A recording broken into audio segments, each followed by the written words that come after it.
says. But let us move. Yes, can you see that? It gives military assistance to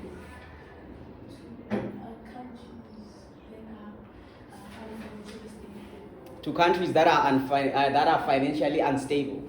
When we say unfinancially stable, it's the other way around. The countries that are financially unstable. And in this instance, when you speak of the countries that are financially unstable, we'll come to that, whether it's true or not. And when it comes to Truman's doctrine, one part that I'm going to take from a statement is it gives military assistance. Why do they necessarily give military assistance to those countries that find themselves weak? To prevent them from falling for communism. Because when it comes to the spread of these ideologies, I did say that they are not going to say, hi, how are you? Okay, so you have this idea now. Do you like it? Instead, it is all done through force. Right? So you are therefore going to need to protect yourself. You are therefore providing this aspect of military assistance as a way of protecting yourself, or defending yourself rather, against that aggressiveness that is going to be shown by the aggressor, which in this context will be the USSR. So when they provide you with military assistance, one thing that you need to understand, as per Truman's doctrine, they are therefore going to have a military base in that particular country. Are we together? And in this instance, when they have a military base, you need to understand, they are going to stay there.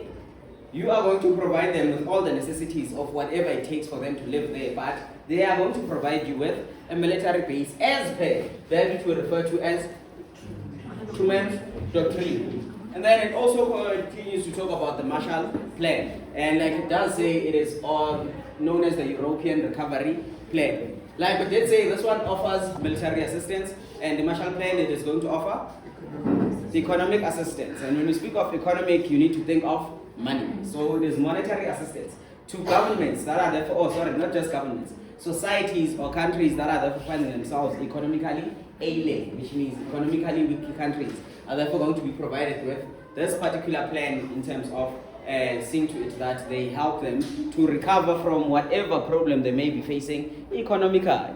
There's this part that says we need to recap the decisions that made at Potsdam and Yalta with regard to Berlin, and make sure you understand the threat of open hostility between the two superpowers, which I'd like to think and assume. The Potsdam, the Yalta, and many other conferences that they mainly spoke of and about, tied to the notes that I gave you. We already know them by now. Right. So, we are now going to speak of one example. This one is not necessarily a thing that we need to worry ourselves over and all about. But it more so comes out in sources. I think you guys have seen from the sources that we have dealt with. They give you this particular scenario where any Greece is going to find itself either being challenged or either being offered assistance in trying to stop themselves from being challenged. Or they are going to give us that particular example of Czechoslovakia, or they are going to give us Turkey, or they are going to give us many others. And there's that one question in particular in the baseline that we did, if you do remember, the one that spoke about how unique was Yugoslavia from many other states. You do remember that question, right? That question that a whole lot of people did not get right. One thing that was very unique about that particular place, which is Yugoslavia. Number one, when you look at it positionally, because you need to remember from the source, it is giving you the position of that place. It is between USSR and the other counterparts of Europe, which are countries that are challenging the USSR. And it is going to be a country that is going to find itself being neutral. It once was a communist country, and then eventually it is going to be freed from communism. Once it is free, it is only going to remain neutral. That was one thing that was unique about it. That it once was a communist country which attained its freedom and sovereignty, and therefore became a free country. And one other aspect that you need to mainly look in line with that particular question in particular is the uniqueness is also tied to the very fact that it is between USSR and its counterparts. And we did say that the USSR will have countries that are going to see to it that it uses as a shield. What did we call that shield? We call that shield the Eastern Bloc, not necessarily the Eastern Blockade, but the Eastern Bloc. And we said the countries that are going to be between the USSR and Europe in its entirety from the far left, it is going to be mainly divided based on that Eastern Bloc that USSR will have. Yugoslavia once was part of the Eastern Bloc, but it got freedom, and therefore it was no longer part of that, and it remained neutral afterwards. So in this instance, when it comes to the crisis in Greece, it is also going to be one aspect wherein EUSSR will try to expand. Are we together?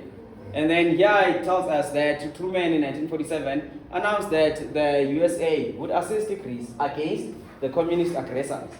And you do understand, Uti, like we did say, Uti, if the USA is trying to promote or is going to say, I'm defending you, at the end of the day, it's because they have interests in your country. And one thing that is also assured is the very fact that once they assist you, by default, you are going to become their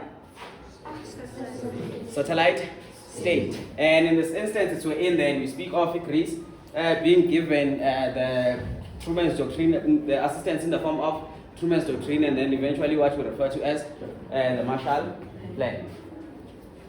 Then 1947 is another plan and an example that is also tied to this particular aspect that we were talking about. They are going to provide Truman's Doctrine, which is military assistance, and also they are going to suffice and therefore add it with what we refer to as the Marshall Plan.